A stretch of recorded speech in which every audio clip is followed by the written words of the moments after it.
ಹರೇ ಶ್ರೀಕೃಷ್ಣ. ಶ್ರೀಮದ್ ಭಗವದ್ಗೀತೆ ಅಧ್ಯಾಯ 4 ಶ್ಲೋಕ 41. ಯೋಗ ಸಂನ್ಯಸ್ತಕರ್ಮಾಣಂ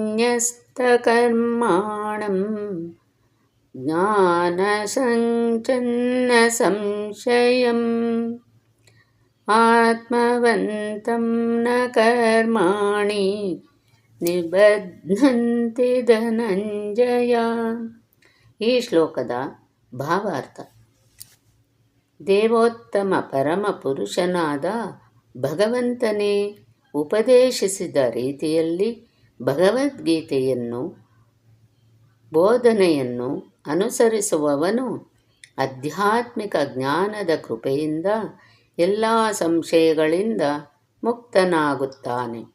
ಭಗವಂತನ ವಿಭಿನ್ನಾಂಶವಾಗಿ ಆತನು ಸಂಪೂರ್ಣ ಕೃಷ್ಣ ಪ್ರಜ್ಞೆಯಲ್ಲಿರುತ್ತಾ ಆಗಲೇ ಆತ್ಮಜ್ಞಾನದಲ್ಲಿ ನೆಲೆಗೊಂಡಿರುತ್ತಾನೆ.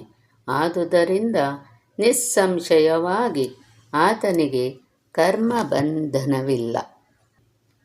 ಯಾರು ತನ್ನ ಕರ್ಮದ ಫಲಗಳನ್ನು ತ್ಯಜಿಸಿ ಭಕ್ತಿಪೂರ್ವಕ ಸೇವೆಯಲ್ಲಿ ಕರ್ಮ ಮಾಡುವನೋ ಮತ್ತು ಆಧ್ಯಾತ್ಮಿಕ ಜ್ಞಾನದಿಂದ ಸಂಶಯಗಳನ್ನು ನಾಶ ಮಾಡಿರುವನೋ ಅವನು ವಾಸ್ತವವಾಗಿ ಆತ್ಮದಲ್ಲಿ ನೆಲೆಸಿರುತ್ತಾನೆ.